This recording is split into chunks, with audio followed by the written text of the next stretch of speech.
이런 측면에서 저는 지나치게 인간에게 불종을 강요하는, 굴욕을 강요하는 어떤 형벌제도다. 그래서 사실 일본 사람들은 다 개인을 중시하는 개인주의자들이에요, 대부분. 네. 일본 사람들이 제일 무서워하는 게 뭐냐? 집단이에요. 한국의 큰절하고 도계자하고 좀 다른 것은 그래요.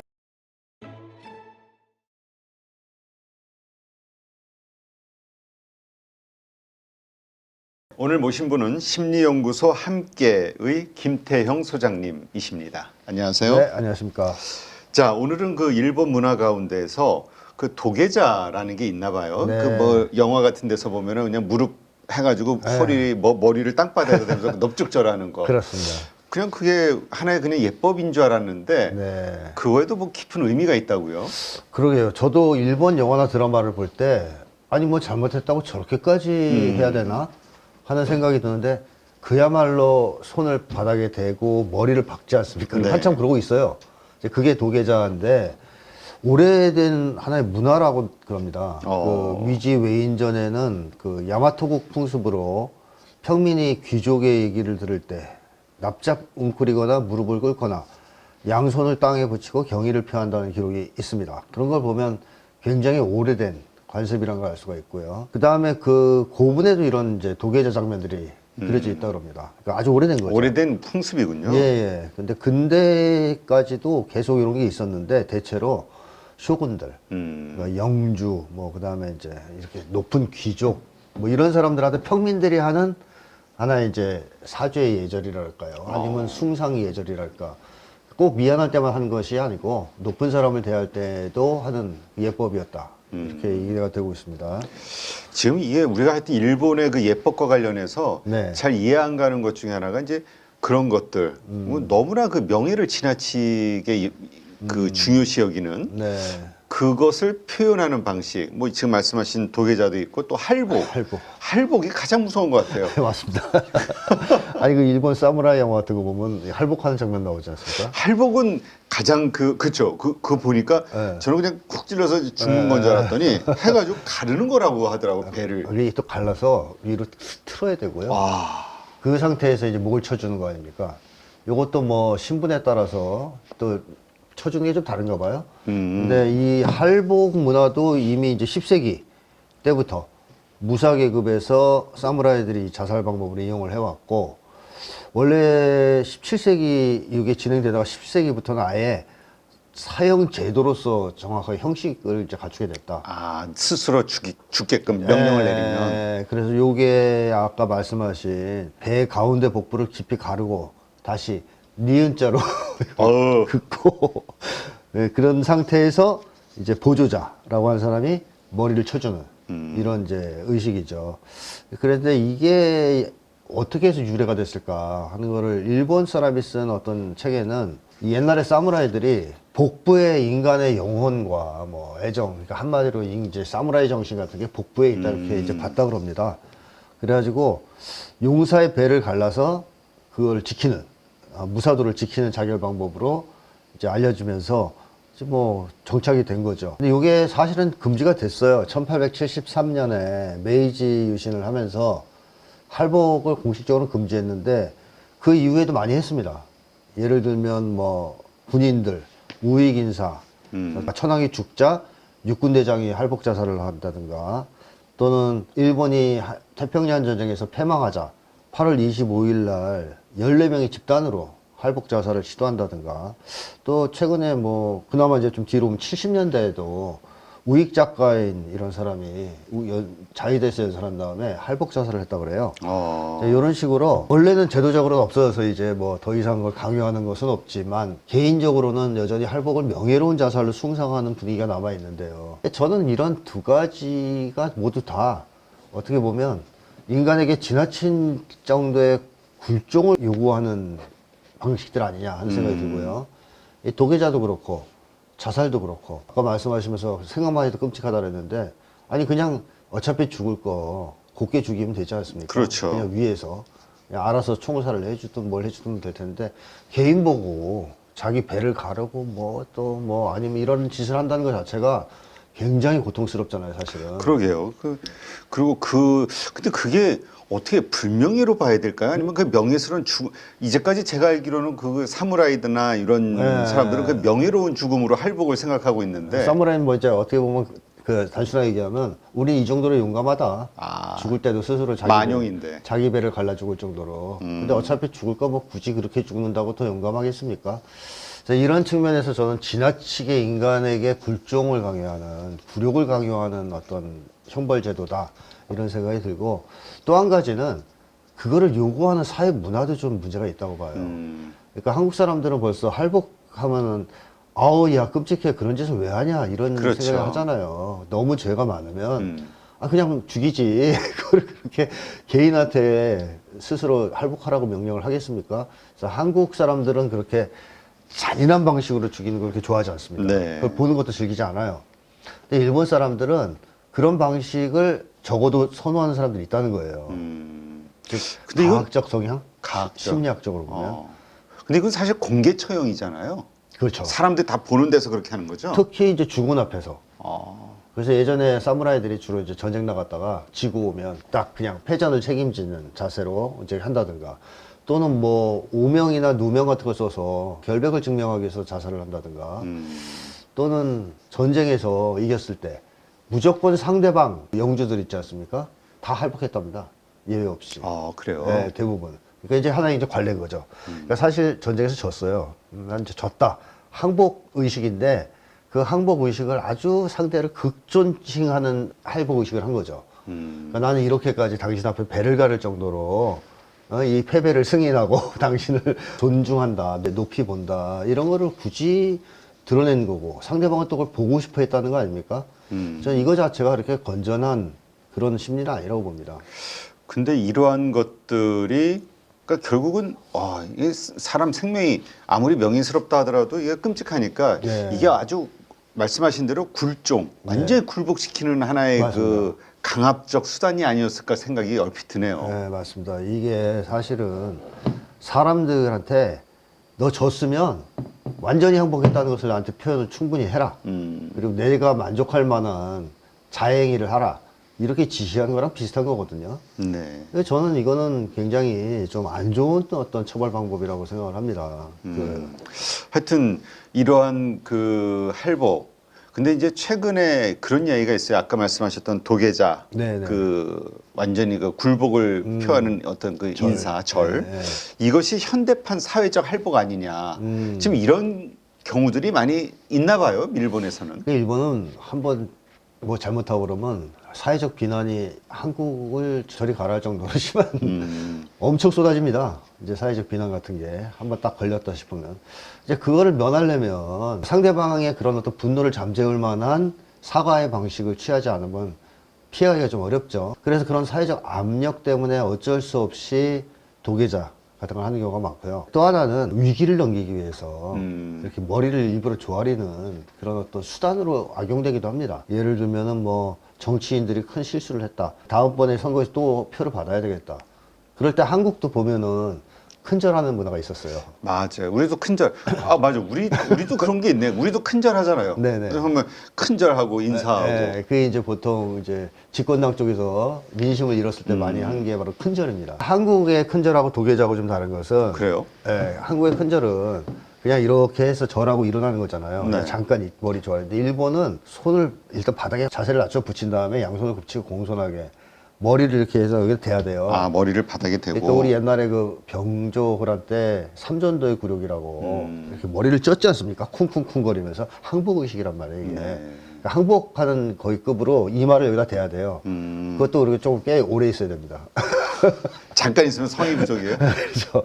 그러니까 이런 걸 봤을 때 우리가 그냥 이 선거 때 급해가지고 나와서 절하는 거하고 좀 차원이 다르다 이렇게 봐야 되겠고, 요거를 소위 이제 실수를 하거나 잘못을 한 사람들이 대중을 상대로 이런 걸 하는 거죠. 정치인이나 기업가나 이런 사람들이 이제 그럼으로써 면피하려는 방어적인 목적에서 악용하는 측면이 좀 있죠, 요즘에는. 아, 그렇군요. 하여튼 이러한 인사 사과를 한다고 했을 때 받아들이는 쪽에서 정말 처절하게 반성하고 있구나. 그 뭔가 그런 마음이 들까요? 저는 아닐 것 같습니다. 그래서 아까 좀 이게 건강하지 않은 이제 그 뭐랄까 그러니까 너무 처벌 겉으로 보여지는 거에 예. 진심이 아닌. 그렇죠. 처벌 방법이라고 저는 생각하는 것이 진짜 마음에서 우러나서 도계자를 한다거나 또 할복을 하는 경우가 몇이나 되겠습니까? 네.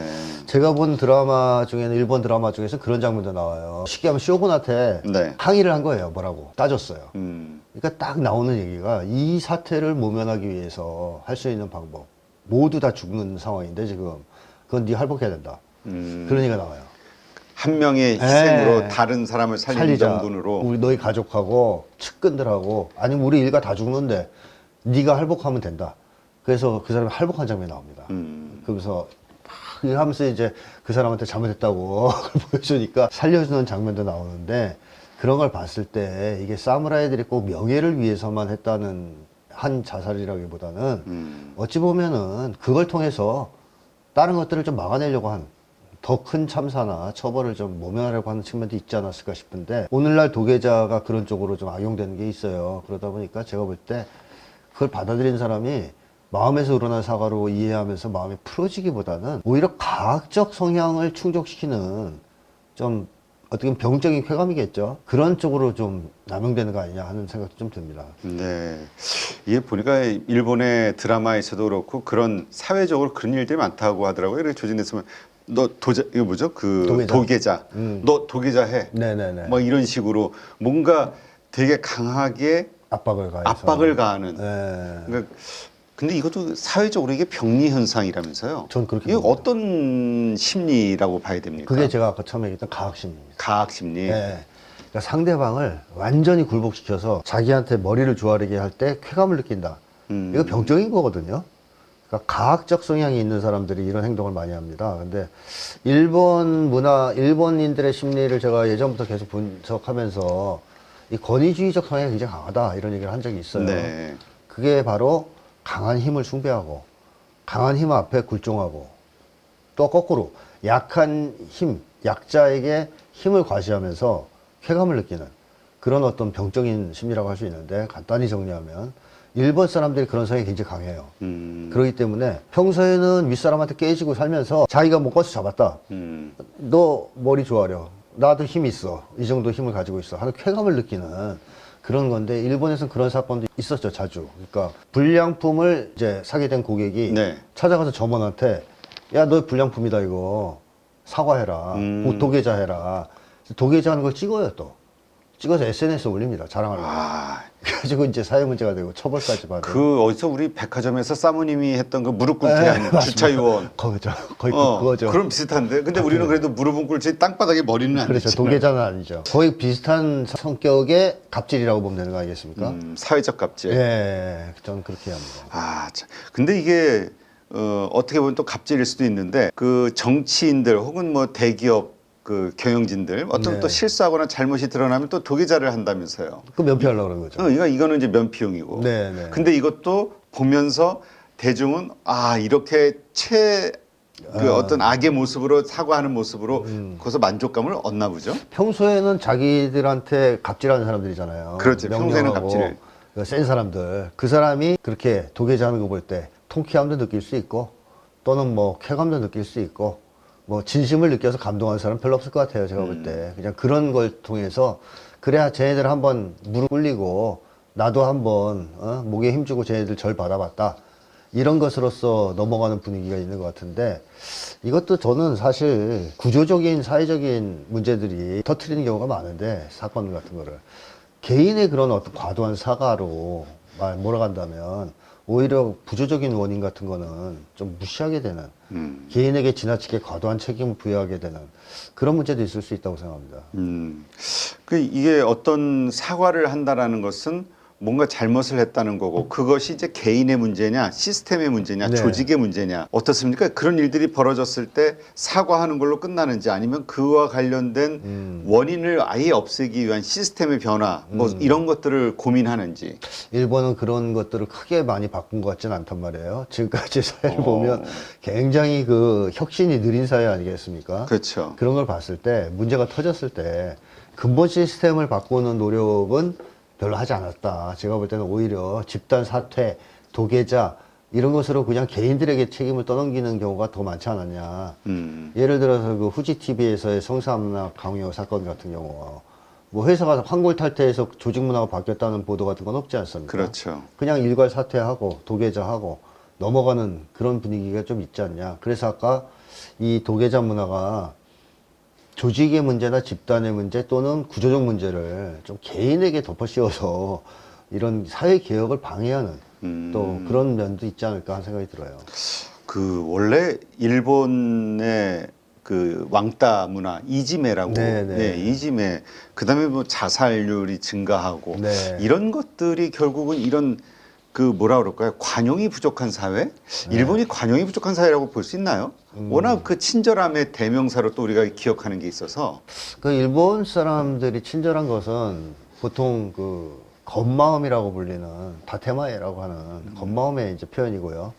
속마음 혼내는 달라요. 그래서 제가 계속 얘기하지만 일본은 전체주의 사회다. 집단주의가 아니다. 가짜 집단주의다. 그래서 사실 일본 사람들은 다 개인을 중시하는 개인주의자들이에요, 대부분이. 네. 근데 집단의 압력에 강요되는 압력을 받고 있는 경우라 할 수 있거든요. 그래서 집단의 압력이 너무 무서워서 친절한 겉모습을 드러내지만 마음속에서는 계속 위에서 뭐 강요하죠. 집단이 압력을 가하죠. 그러니까 개인 입장에서 보면 분노가 쌓이고 무기력증이 쌓이고 그 과정에서 힘을 쫓게 되고 그래서 다른 사람에게 또 힘을 과시하려는 충동도 느끼고 이런 문화가 있는 사회란 말입니다. 자, 그런 조건에서 이런 도계자 같은 거, 이런 거는 개개인들한테 순간적으로 쾌감을 주긴 해요. 그러니까 우리는 그런 문화가 아니기 때문에 그걸 통해서 쾌감을 느끼기보다는 오히려 좀 너무 과하다 보니까 좀 안쓰럽기도 하고. 우리가 오히려 괴로워 시키는 쪽이 이제 그런 쪽이라면 일본 사람들 그 순간 짜릿한 쾌감, 병적인 쾌감이 있죠. 그런 걸 이제 느낄 수 있는 거죠. 네. 아, 사실 그 묻지마 범죄 요새 우리도 좀 문제이긴 합니다만 네네. 그 묻지마 범죄 처음 뉴스에서 접했던 게 일본에서 사회적 현상으로는 나왔던 걸로 제 기억이 나는데 그렇죠. 묻지마 테러 막 이런 거. 네네네. 그 다음에 또 그 막 이렇게 그 혼자 외로워지는 거 그걸 뭐라 그러죠? 희귀꼬머리 희귀꼬머리. 집에서 안 나가는 예, 거. 안 나가고 예. 이러한 것들도 여기에 연결이 좀 될 수 있나요? 그러니까 일본 사람들이 제일 무서워하는 게 뭐냐? 집단이에요. 집단에서. 굳이 얘기하면. 또 구체적으로 얘기하면 사람 무서워하죠. 그래서 일본의 문화증후군으로 대인공포증을 꼽는 거고 한국의 문화증후군은 화병입니다. 한국 사람들은 표현을 못하면 병에 걸리고요. 일본 사람들은 사람 때문에 무서워서 병에 걸리는 이게 좀 사회가 전혀 문화가 다르다는 걸 보여주는 하나의 특징, 증거인데 일본 사람들은 사람을 무서워하고 특히 집단을 무서워하거든요. 네. 거기에 압력에 대한 두려움이 굉장히 커요. 그래서 만약에 내가 뭔가 실패를 했거나 실수를 해서 집단의 압력이나 비난에 직면하게 될 것 같다. 이거 너무 무서워합니다. 너무 무서워해가지고 그럴 경우에 자살을 하거나 도망치거나 아니면 이런 조금 전에 말씀드렸던 도계자나 심지어는 할복 이런 것도 할 수 있는 것이죠. 아, 그러니까 그 뭐라 그럴까요? 책임감. 그 책임감이라고 표현해야 될까요? 책임감은 아닙니다. 자발적인 게 책임감인데. 그렇지. 이거는 그냥 뭐그 무서움. 한마디로 비난을 피하기 위해서. 비난에 대한 두려움 이런 예. 것들이 너무나 커서 네네. 스스로 생명을 끊는 아니면 네. 자학을 하는. 하긴 그때 전에 그 기억나는 게 그 이라크인가요? 어디에서 그 납치됐을 때 네. 한국인하고 일본인하고 납치됐을 때 보니까 우리는 예수를 막 살려주십시오 부모들이 나와서 막 가족들이 맞아요. 나와서 애타게 호소하고 정말 안쓰럽게 네. 그 마음을 터칭했던 게 기억이 나는데 그 일본 부모는 첫 마디가 제 자식으로 폐를 끼쳐서 죄송합니다. 이 인사를 먼저 해가지고 깜짝 놀랐던 게. 일본이 다 거의 그렇습니다. 민폐 끼쳐 죄송합니다. 네. 하여튼 이러한 거는 일본만의 문화라고 봐야 되죠. 서구에서 이런 사례는 없는 거죠. 그렇죠. 서구는 개인 간 관계가 중시되는 사회입니다. 이제 개인주의 사회죠. 전형적인 네. 개인주의 사회. 그러니까 일본은 원래 개인주의 사회라고 봐야 되는데 여기에 강요된 집단주의가 더 씌워지면서 어떻게 보면 분열적 인간을 양산하는 사회라고 볼 수 있어요. 마음이 두 개인 사람들을. 그러니까 서양도 물론 약간 그런 경향이 있긴 하지만 강요된 집단주의가 일본만큼 강하지는 않습니다. 그래서 개인주의가 지배하는 쪽이라서 이 개인 간 관계에서의 갈등 혹은 뭐 대결 이런 것들은 서양 사람들한테 중요한 문제이긴 합니다. 그래서 서양 사람들은 그걸 어떻게 해결하냐 하면 대체로는 거래로 해결하기도 하고요. 그게 안 될 경우에는 결투합니다. 옛날부터. 아, 맞아요. 예, 결투하죠. 결투. 예, 일본도 결투하죠. 그리고 이제 그런 것들이 이제 도저히 해결이 안 되면 뭐 고소 고발. 최근에는 결투를 허용하지 않으니까 이런 쪽이라면 일본 사람들은 개인 대 개인의 관계가 중요한 사회가 아니고요. 이 소위 집단 전체와 개인의 관계가 중요한 사회입니다. 항상 이게 문제가 돼요. 서양은 개인 대 개인의 관계가 문제라면, 그러니까 이 일본 사람들은 집단하고 어떻게 결투를 합니까? 못하죠. 1대1이 아니니까 이길 수가 없잖아요. 게다가 뭐 고소고발도 집단 상대로 하기가 어렵죠. 그렇죠. 한마디로 말해서 약자이기 때문에 개인은 일본 사람들의 경우에는 서양 사람들 같은 그런 이제 방식으로 대응하기가 좀 어렵다. 그러다 보니까 서양과는 달리 이런 도계자라든가 도망친다든가 자살을 한다든가 하는 식의 이제 방식들이 많이 나타나는 겁니다. 어떻습니까? 지금 이제 어쨌든 이제 근대화, 현대화된 사회 속에서 네. 이건 이제 옛날의 어떤 전통이고 풍습이라고 본다면 뭐 그런 의식이 약간은 있겠습니다만 어쨌든 이 정신적으로 개인에게 가혹한 책임을 지우는 이런 네. 과거의 할복이나 도계자 같은 네. 이러한 의식들이 아직도 일본에 남아 있나요?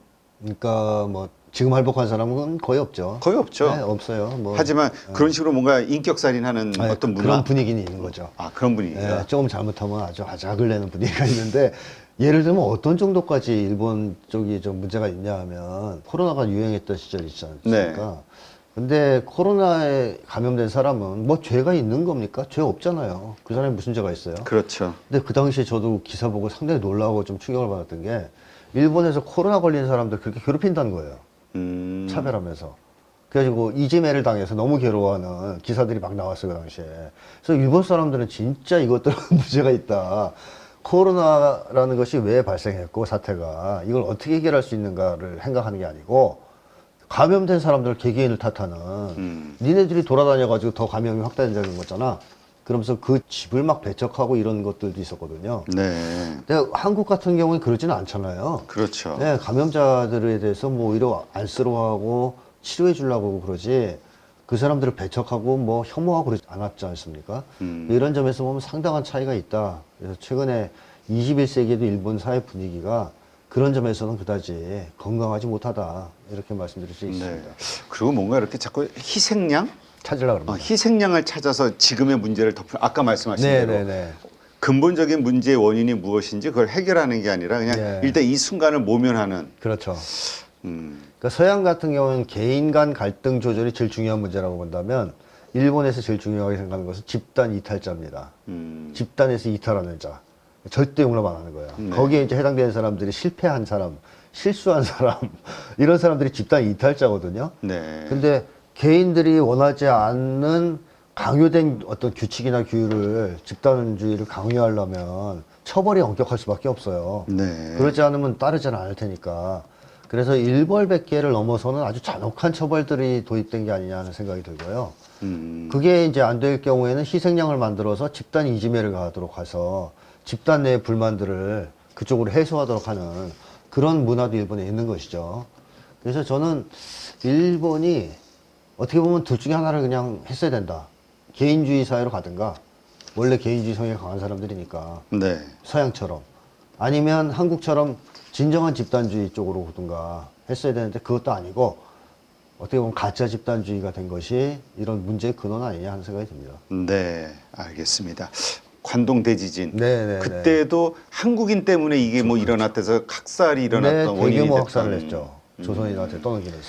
하여튼 네. 이게 가장 손쉬운 방법. 이 네. 일어난 어떤 피해나 어떤 상황에 대해서 네. 뭔가 희생양을 찾아서 일단 덮어씌우자. 그렇죠. 어, 그럼 그게 또 쉽게 거기에 부안해동을 많이 하는 사회가 일본이라는 거죠.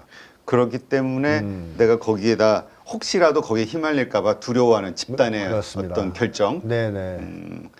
알겠습니다. 참 뭐 비슷한 게 있는 것 같기도 하고 좀 완전히 다른 면도 있고 좀 참 어렵습니다. 하여튼 네, 이 심리라는 게 사회적 심리라는 게 참 일본인 가까우면서도 먼 나라 뭐 이런 얘기가 맞는 것 같기는 해요. 네.